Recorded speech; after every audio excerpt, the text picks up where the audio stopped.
मुसलमान और मुसलमान का मकसद ये मुसलसल जद्दोजहद का नाम है। मुसलसल कोशिश में रहना, अपनी रूहानी तरक्की के लिए भी, मुआशी तरक्की के लिए भी, दीनी उरूज के लिए भी, इस्लामी इक़दार के लिए मुसलसल कोशिश में रहना। मुसलसल दूसरों को लेके चलने के लिए, दूसरों को पैगाम हक़ देने के लिए, कुफ्र को पैगाम दीन देने के लिए, गलबा इस्लाम के लिए मुसलसल जद्दोजहद करना, ये मुसलमान को अल्लाह तबारक व तआला और उसके प्यारे हबीब अलैहिस्सलाम की तरफ से मकसद दिया गया है। कुंतुम खैरा उम्मतिन उखरिजत लिन्नास, तुम बेहतरीन उम्मत हो, लेकिन याद रखना तुम्हें लोगों के नफ़े के लिए पैदा किया गया। तामुरून बिल मारूफ व तनहौना अनिल मुनकर, तुमने लोगों को मारूफ का हुक्म देना है और मुनकरात से मना करना है। मकसूद अगर ज़िंदगी में कुछ हो फिर ज़िंदगी सही गुज़रती है। बेमकसद जब ये लोग ज़िंदगी गुजारते हैं तो आहिस्ता आहिस्ता परेशान रहने लग जाते हैं। मकासद क्या थे? मकसद ये था कि मैंने ना 2-4 करोड़ रुपया ज़िंदगी में जमा करना है, तो हो गया जमा, अब क्या करे? अब परेशान रहने लग गया। अब कहता है पता नहीं सारा कुछ है, मेरा दिल ही नहीं लगता। मकसद इसका ये था कि मैंने ना बहुत अच्छी बिल्डिंग बनानी है, बेहतरीन मकान बनाना है, तो बन गया मकान। अब भाई ये छोटे मकासद थे। मैंने मुल्क से बाहर जाना है, जाके सेट होना है, तो हो गया सेट। अब मकासद जब तक बड़ा नहीं होता, मुसलमान मकसद हयात को जब तक पहुंचता नहीं और जब तक वो सही डायरेक्शन पर चढ़ता नहीं, उतनी देर वो परेशान है। वो टामक टोनियाँ ज़रूर मारता है, वो वाली बीमारियां ढूंढ के ले आता है जो दरअसल उसकी बीमारियां हैं ही नहीं। वो ढूंढता चूँकि उन चीज़ों को है, फिर इलाज भी उन्हीं का करता रहता है। याद रखें, ज़िंदगी बामकसद बनाएं। मकसद क्या हो? निरी रोटी कमाना मकसद ना हो, रोटी कमाएं भी और लोगों को खिलाएं भी। आप अगर इसलिए माल बढ़ाएंगे कि मैं मालदार हो जाऊं, तो ये तो महमूद नहीं, ये प्यारा नहीं आपका ये नज़रिया। लेकिन अगर माल इसलिए कमाएं कि या अल्लाह पैसे देना, पर मुझे तरीका भी हज़रत उस्मान गनी वाला देना, मुझे सलीका हज़रत अब्दुर्रहमान इब्ने औफ वाला देना। आप अगर मकासद के तहत ज़िंदगी गुजारेंगे तो बेचैन नहीं रहेंगे। अगर आपका कोई मकसद है, आप अगर सहाबाए किराम अलैहिम रिदवान की मुक़द्दस ज़िंदगियों को देखें तो कोई मकसद था, कुछ पीछे था जिसके लिए वो जद्दोजहद कर रहे थे। हज़रत मौला अली शेर खुदा करमल्लाहु ताला वजहुल करीम, एक बात करता हूँ, एक मिसाल देता हूँ। हज़रत अली शेर खुदा का शुमार बज़ाहिर अभी बच्चों में होता था जब कलमा पड़ा, और जब सारी बरादरी इकट्ठी थी और हुजूर ने फरमाया मैं अल्लाह का रसूल हूँ, कौन कौन मेरे साथ दीन की मदद करेगा, कौन मुश्किल वक्त में हिफाजत करेगा, तो सब चुप रहे। हज़रत अली उठ के खड़े हो गए, कहा या रसूल अल्लाह, मैं मुहाफिज भी बनूंगा और दीन का मददगार भी बनूंगा। अब एक मकसद बना लिया है कि मैंने तलवार लेनी है, मैंने दीन की हिफाजत करनी है, मैंने ये काम करना है। एक मकसद तो है ना यार, एक प्रोग्राम बना लिया है। अब हज़रत मौला अली शेर खुदा हर मैदान में पहली साफ में नज़र आए। एक मौका ऐसा आया जहाँ मेरे हबीब अलैहिस्सलाम ने फरमाया कि अली तुम मदीने में मेरे पीछे रहो, बच्चे हैं, औरतें हैं, निगहबानी है, और मैं इसलिए इसी तरह तुम्हें छोड़ के जा रहा हूँ जिस तरह हज़रत मूसा अलैहिस्सलाम जनाब हारून को छोड़ के गए थे, मगर ये कि मेरे बाद नबी कोई नहीं। एक मौके पर सिर्फ छोड़ के गए, जिहाद पे साथ नहीं लेके गए, तो हज़रत अली रोने लगे। अल्लाह करे आपको समझ आए मेरी बात की। बच्चा हमारा भी रोता है, पर वो कहता है मैंने सैर के लिए जाना है। मकसूद कुछ और बना लिया है ना। पैसे हमारे बच्चे भी मांगते हैं, पर वो कहते हैं कि टूर जा रहा है, मैंने साथ जाना है। हमें भी रोना आता है कई दफ़ा, लेकिन वो जो पार्टी हमने काबू करनी थी वो कोई और करके ले गया। ये तो ग्राहक मेरा था, ये दाएं बाएं कैसे निकल गया। रोना तक आ जाता है, उनका भी रोना था। अर्ज़ की या रसूलल्लाह सल्लल्लाहु अलैहि वसल्लम, आप मुझे बच्चों और औरतों पर छोड़ कर जा रहे हैं? तो हुज़ूर सल्लल्लाहु ताला अलैहि वसल्लम ने फरमाया अली उसी तरह छोड़ के जा रहा हूँ जिस तरह हज़रत हारून को जनाब मूसा कलीम छोड़ के गए थे। भाई एक मकसूद था कि मैंने मैदान में रहना है, एक इरादा किया था, एक प्रोग्राम बनाया था, फिर सारी ज़िंदगी वो मैदान में रहे। उनको जब खंजर लगा ना कूफे की जामे मस्जिद के करीब, तो बंदे को तकलीफ़ होती है तो वो हाय करता है, बेटे को आवाज़ देता है, नसीहतें लिखवाता है, लेकिन मौला अली को खंजर लगा तो क्या कहते हैं? कहते हैं फुज़्तु बिरब्बिल काबा। लो भाई लोगो, रब्बे काबा की कसम, आज मैं कामयाब हो गया हूँ। एक मकसूद बनाया था ना, आज मैं उस मकसूद तक पहुँच गया हूँ। यार कोई मकसद तो हो। लो सुनो बात, बुखारी में मौजूद है। एक खातून थी जो मस्जिद नबवी शरीफ में झाड़ू देती थी। मुश्किल काम है? चलें आप बताएं मुझे, मस्जिद के अंदर झाड़ू देना आसान है कि मस्जिद का सदर बनना आसान है? नहीं, सदर बनना ही सौखा दे, इसलिए कि सदर बन के करना कुछ नहीं ना, आर्डर ही जारी करना है। इल्ला माशाअल्लाह, अच्छे लोगों की बात नहीं करता। इसलिए अच्छा, ज़्यादा अजर वाला काम तो ये ना कि अल्लाह का घर साफ किया जाए। मैंने तो उलमा से कई जगह कहा है कि इस ओहदे का ना आप कोई नाम बदल दें, इस सीट का निगरान कर दें, सरपरस्त कर दें। क्योंकि जब सदर आप कह देते हैं ना, तो सदर पाकिस्तान का सबसे बड़ा आइनी ओहदा है, और सदर अगर बाइख्तियार हो तो पहला काम असेंबलियाँ तोड़ने का करता है, तो फिर मुश्किल हो जाएगी। एक खातून मस्जिद नबवी शरीफ में झाड़ू देती थी। कोई मकसद तो है ना यार, यानी जुमे वाले दिन मैंने झाड़ू देना है, कोई मकसद तो है।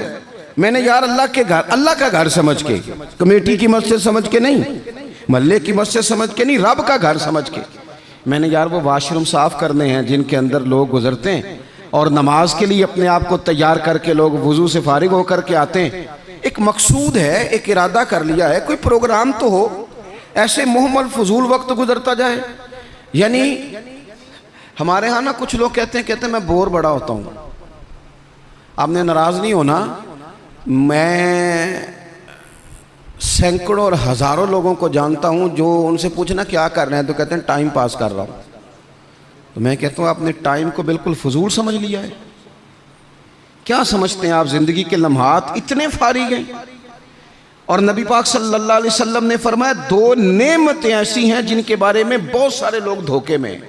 दो नेमतें, नेमतें का हुजूर ने, नेमतान, दो नेमतें ऐसी हैं जिसके बारे में लोग धोखे में पड़ गए। उन्हें समझ नहीं आई कि हमारे पास नेमत या रसूलल्लाह कौन सी?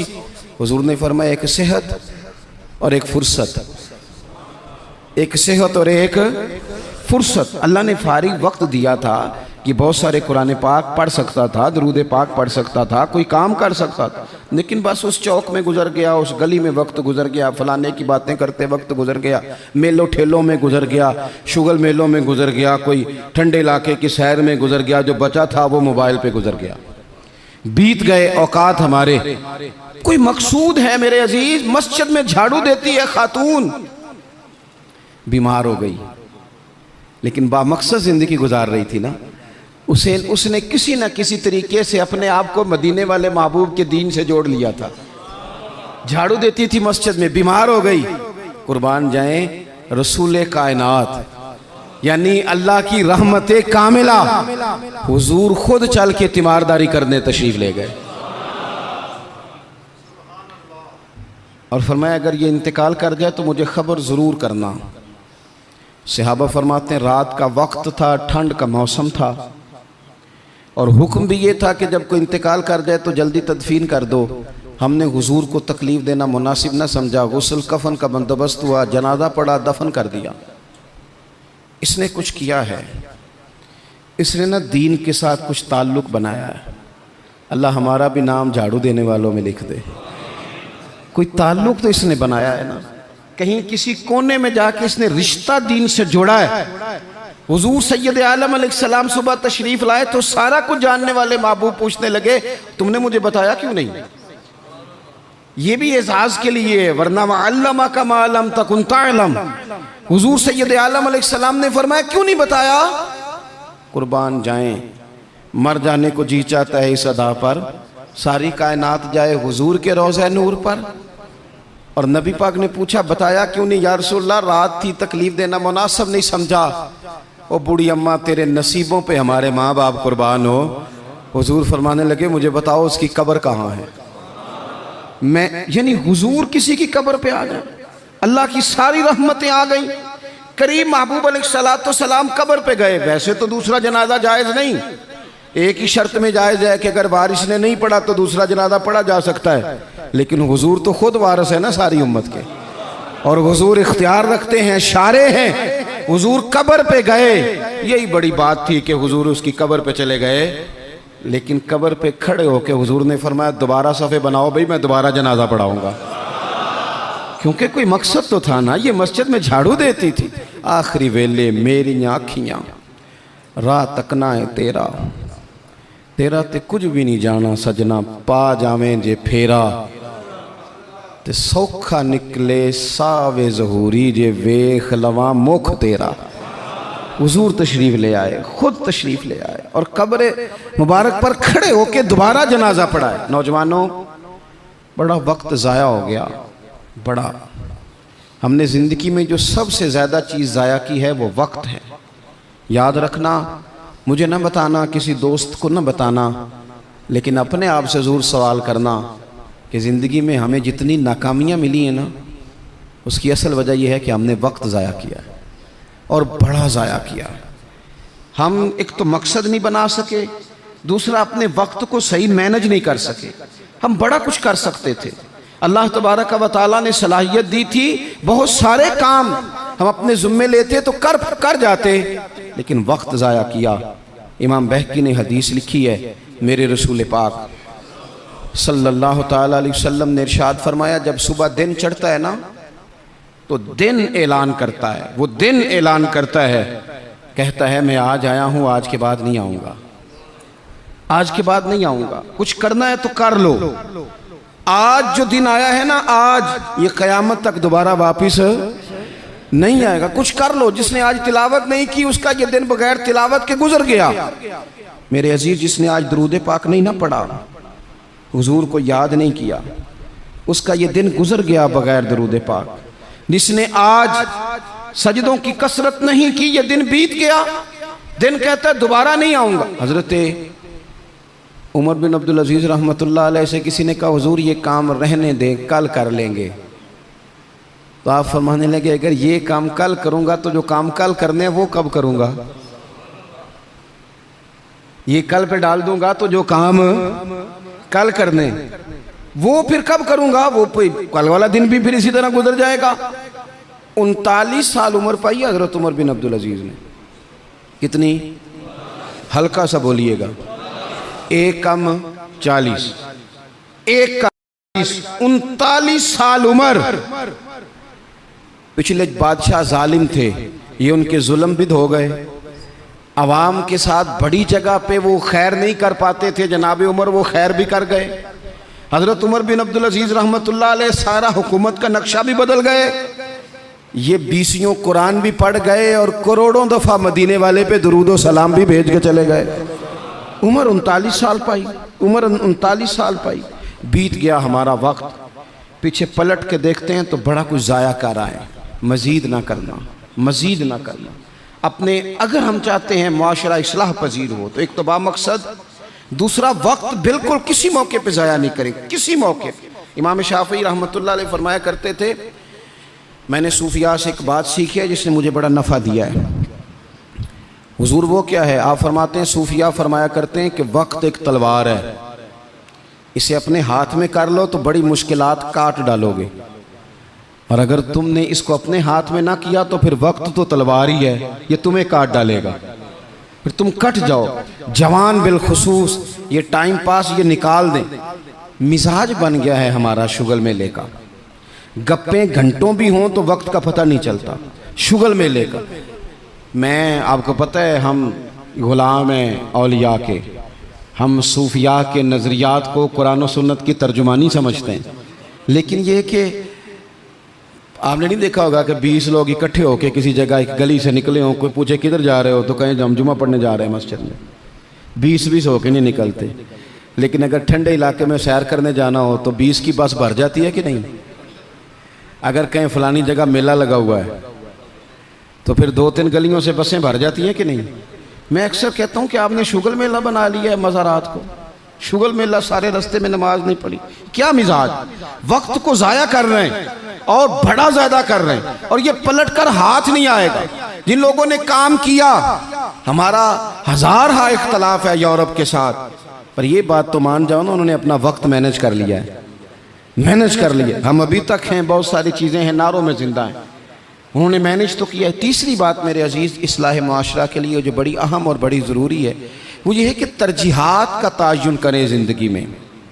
मेरी दरअसल तरजीह क्या है, असल मकसूद क्या है।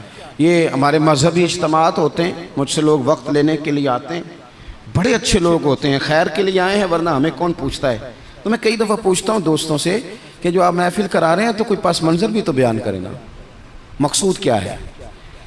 चलें इतना ही कह दें कि सवाब की नीयत से करा रहे हैं, अल्लाह में अजर देगा, लेकिन ये कि मकसूद ही नहीं पता। जवानों की बड़ी बड़ी जमातें बनी हुई हैं, मकसूद का ही नहीं पता दरअसल जाना किस तरफ। अपनी ज़िंदगी में तरजीहात, और जब तरजीहात तय करें तो ज़रूरियात को आगे रखें, फ़राइज़ को हमेशा आगे रखें। जो फ़राइज़ हैं, जो वाजिबात हैं, उनको हमेशा पहला दर्जा दें। बहरहाल महफिल कराना मुस्तहब है और नमाज पढ़ना, आहिस्ता क्यों बोलते हैं आप, नमाज पढ़ना, ख़त्म शरीफ दिलाना बहरहाल मुस्तहब है, लेकिन सही कुरान पाक पढ़ना सीखना ज़रूरी है। जो ज़्यादा ज़रूरी है वो क्यों नहीं कर रहे। तरजीहात अगर आप ले आएंगे ना, मैं बहुत सारे लोगों को जानता हूँ तवज्जो से ख़त्म दिलाते हैं। हमें भी कहते हैं मौलाना इस दफ़ा अब्बा जी के ख़त्म पे आपकी बारी है, पिछले साल फलाने को बुलाया था, उससे पिछले साल फलाने को। भाई आप नमाज पढ़ते हैं? कहते हैं आप दुआ करें, आप दुआ करें मैं शुरू कर दूं। तो मैं कहता हूं अगर नमाज की दुआ करानी है घर बैठे बैठे मुझसे, तो ख़त्म की दुआ नहीं घर बैठे बैठे हो जाती, वो भी कर देता हूं। यहीं से अल्लाह ताला उनको उनकी मगफिरत फरमाए। तरजीहात हमेशा आपके जो ज़रूरी काम है, याद रख लें, आपके मदरसा बड़ा ही ज़रूरी है। मैं किसी की तारीफ़ बड़ा कम करता हूँ, इसलिए कि तारीफ़ खुशामद बन जाती है तो बंदा मुश्किल में आ जाता है। लेकिन अभी मैं आया हूँ ना, तो यहाँ बच्चे साथ कुरान पाक पढ़ रहे थे। मेरे आशिया ख्याल में ये बात भी आ सकती थी कि कारी साहब ने, हज़रत साहब ने छुट्टी क्यों नहीं कराई, मस्जिद में महफिल है। लेकिन आप यकीन करें कि मेरा दिल इतना ठंडा है, मैंने कहा ये बिल्कुल सही कर रहे हैं, इनको पढ़ना ही चाहिए। ये जो काम इनके लिए ज़्यादा ज़रूरी है, इनके घर वालों ने जिगर के टुकड़े दिए पढ़ाने के लिए, तो जो जिस काम के लिए भेजे हैं वो काम ज़रूरी है, वही नहीं करना चाहिए। तरजीहात तो तय करें मेरे भाई। दरअसल तरजीह क्या है, हज़रत तलहा रज़ी अल्लाह ताला अन्हु फरमाते हैं एक बद्दू हुजूर की बारगाह में आया, सादा बंदा, बाल बिखरे हुए, हालत बड़ी परागंदा, मिशकात में हदीस है। उसने आन करके अर्ज़ की, या रसूल अल्लाह सल्लल्लाहु ताला अलैहि वसल्लम, हुजूर मुझे बताइए इस्लाम क्या है, इस्लामी अहकामात बताएं। तो हुजूर ने कलमा शहादत के बाद फरमाया कि वक्त पर नमाज पढ़ना, दिन और रात में 5 नमाजें तेरे ऊपर ज़रूरी हैं। उसने अर्ज़ की हुजूर कुछ नफल भी पढ़ूं? तो फरमाया अगर तो अपनी तरफ से पढ़े तो बड़ा ही अच्छा है। उसने कहा, उसके बाद फरमाया साल में 1 महीने के रोज़े रखना। अर्ज़ की हुजूर कुछ नफली भी रखूँ? फरमाया रखे तो बड़ा बेहतर है। फिर फरमाया हज फ़र्ज़ हो जाए तो पहली फुर्सत में करना। हुजूर कुछ साथ नफली भी करूँ? फरमाया करे तो अच्छा है। फिर फरमाया ज़कात दे, ज़कात। उसने अर्ज़ की, या रसूल अल्लाह सल्लल्लाहु तआला अलैहि वसल्लम कुछ नफली सदकात भी करूं? फरमाया करे तो बड़ा अच्छा है। उसने ये बातें सुन के ना सिर्फ फ़राइज़ की तालीम दी, फ़राइज़ की। आज जो खतीब मुझे और आपको नुक्ते सुनाए हम तवज्जो से सुनते हैं, और अगर फजर में इमाम साहब वज़ू के मसले बताएं तो कहते हैं एडा आलम ही नहीं। आलम तो उसी जिनने कल बड़ी ऊँची तकरीर की थी। अगर वो आपको गुस्ल का तरीका बताए तो लोग कहते हैं ये तो इल्म की शायद बात ही नहीं। वो नुक्ता बयान करने वाला, वो जिसकी आवाज़ ज़्यादा बुलंद हो रही थी। आवाज़ बुलंद होना ज़्यादा ज़रूरी नहीं होता, दलाइल बुलंद होना ज़रूरी होता है। आपकी दलील कितनी मजबूत है ये ज़्यादा अहम है। तो अल्लाह के महबूब अलैहिस्सलाम ने फरमाया फ़र्ज़ नमाज पढ़, ज़कात दे, रमज़ान के रोज़े रख, हज कर। हुज़ूर सय्यद आलम सल्लल्लाहु तआला अलैहि वसल्लम ने ये तरजीहात बताई। वो शख्स पता है हुजूर से क्या कहता है? कहता है या रसूलल्लाह जो मैंने आपसे सुना है ना कमी करूँगा ना इजाफा करूँगा। गोया वो मान गया कि मैं तरजीह दूंगा फ़राइज़ को। तो रसूल पाक सल्लल्लाहु अलैहि वसल्लम ने फरमाया, सहाबा की तरफ देख के फरमाया, अगर ये जो कह रहा है उस पर डटा रहा, जो इसने कहा है अगर वो सच किया इसने, तो फरमाया फिर ये बंदा कामयाब हो जाएगा, फिर ये फलाह पा जाएगा। आप तरजीह हमेशा अहम काम को दें। मैं जो बात करने लगा हूँ मेरे उलमा उसकी जिम्मेदारी लेंगे। आपसे ये नहीं पूछा जाएगा कि आपने मज़ार पे चादरें कितनी डाली हैं, ये ज़रूर पूछा जाएगा कि माँ बाप की खिदमत की कि नहीं की। तो जो तरजीह है, मज़ार पे चादर ज़रूर डालें, मना नहीं, पर यह कि वहाँ वक्त पे जाना, वहाँ ड्यूटी ठीक करना और अम्मा अब्बा घर में परेशान हो, रसूल कायनात सल्लल्लाहु अलैहि वसल्लम की खिदमत में एक सहाबी हाजिर हुए। अर्ज़ की, या रसूल अल्लाह सल्लल्लाहु ताला अलैहि वसल्लम, मैं एक मसला दरियाफ्त करने आया। मेरे दोस्तों, पता हमें क्या हुआ है? हमने ना बाहर वक्त बहुत ज़्यादा दिया है, और जो हमारे घर के अंदर हमारी जिम्मेदारियां थी ना, हमारे बच्चे, हमारी बीवी, हमारे बहन भाई, उन जिम्मेदारियों से ना हमने जान छुड़ाई है। इल्ला माशाल्लाह कुछ लोगों ने बच्चे को चार्ज किया, बच्चा तंग कर रहा है, लगा दो गेम मोबाइल पे, चलो हमारी जान छूटी, वो जाने उसका काम जाने। आप अगर 10-15 मिनट बच्चे को देते, वो आपसे खेलता, वो मानूस होता। आप कहते मैं बड़ा मसरूफ़ हूँ, और भाई तो इतना मसरूफ़ तो नहीं जितने मदीने वाले महबूब मसरूफ़ हैं। लेकिन रसूल पाक के तो कंधों पे इमाम हसन चढ़ के सवारी किया करते थे, हुजूर की तो गोद में इमाम हुसैन खेला करते थे। हज़रत अबू हुरैरा कहते हैं, मैंने देखा है कि हुजूर ने उनके बाजू थामे, उन्होंने पैर पहले हुजूर के मुकद्दस कदमों पे रखे, फिर उन्होंने अपने कदम मुबारक हुजूर की मुबारक पिंडलियों पे रखे, फिर टखनों पे रखे, फिर पेट पे रखे, फिर हुजूर की ज़ुबान चूसनी शुरू कर दी। तू क्यों वक्त नहीं दे रहा अपने बच्चों को? क्यों नहीं हम वक्त दे पाते अपने नवासों को, नवासियों को, पोतों और पोतियों को? वो जो हमारे लिए ज़रूरी था, वो हमसे मानूस होने की बजाय किसी बदअकीदा से जाके मानूस हो जाते हैं। पता तब चलता है जब सारा अकीदा बिगड़ जाता है। अपने घर के अंदर जो जिम्मेदारियां, उनको तरजीह दें। हुजूर सैयद आलम अलैहिस्सलाम ने फरमाया, खैरुकुम खैरुकुम लिअहलिही व अना खैरुकुम लिअहलिही। फरमाया, तुम में बेहतर वो है जो अपने घर वालों के लिए बेहतर है। व अना खैरुकुम लिअहलिही, और जाके पूछ लो, मैं तुम सबसे बढ़ के अपने घर वालों के साथ खैर करने वाला।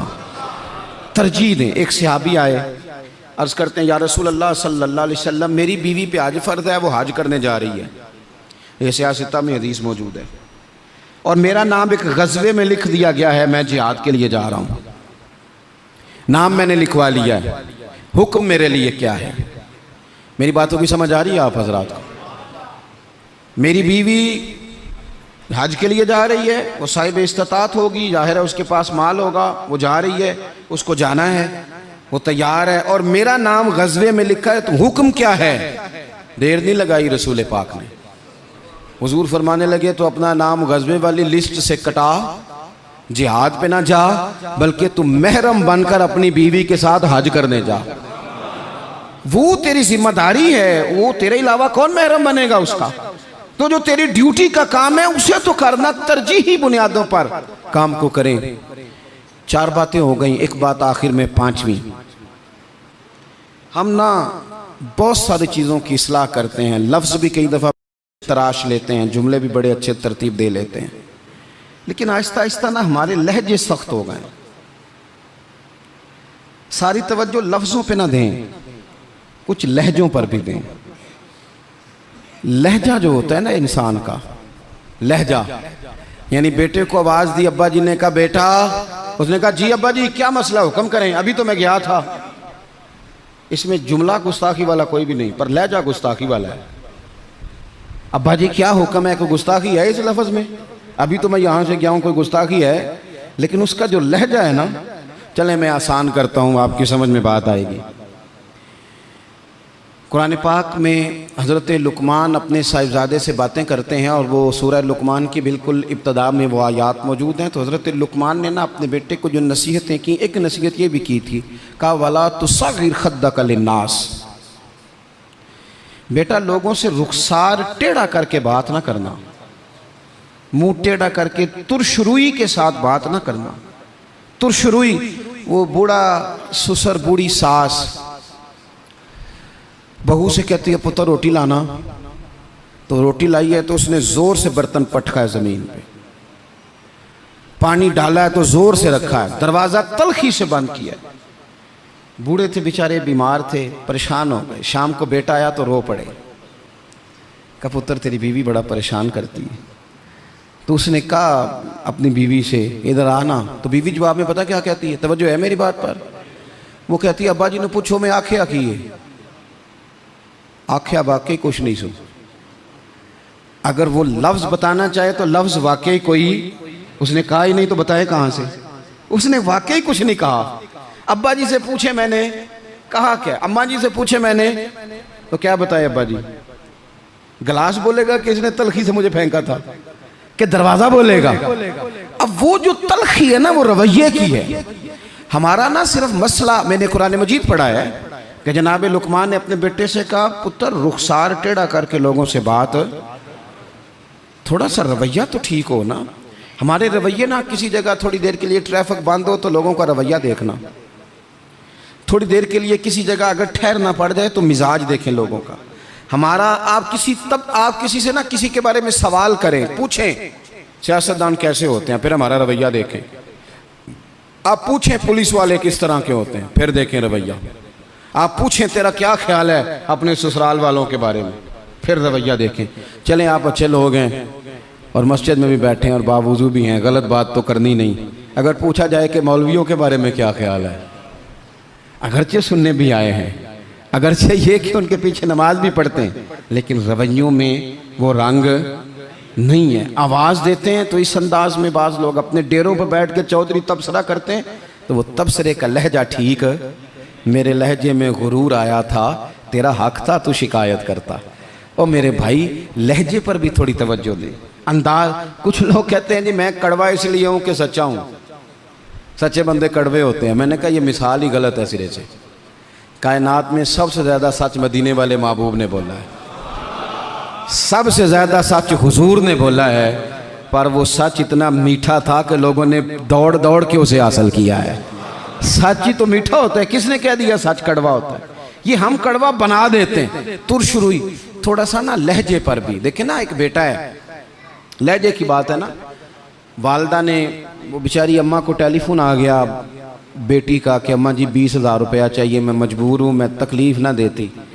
तब वो वालिद वालदा बैठे मशवरा कर रहे हैं, बेटा पहले ही ज़्यादा तनख्वाह कोई नहीं, खर्चे पहले ही ज़्यादा, कैसे कहेंगे। बड़ी उन्होंने ना मशवरा करके, बेटा आया तो बड़े प्यार से प्रेम से बात की, का पुत्र दिल तो नहीं करता, हमें तेरे हालात का पता है, पर तेरी बहन बेचारी को ना 20,000 की ज़रूरत है। अब एक लहजा ये है, उसने कहा अब्बा जी कमाल बात है, आपको पहले भी पता ही है, आप मुझे रोज़ तकलीफ़ देते हैं, पहले इतने खर्चे हैं, अभी ईद पे दिया तो था 3,000 उसके घर में, फिर उसने फ़ोन कर दिए, उसे भी सोचना चाहिए। उठ के चला गया। माँ बाप बेचारे सारी रात रोते हैं, हमने क्यों बात की, न करते, क्या इसने रवैया अख्तियार किया।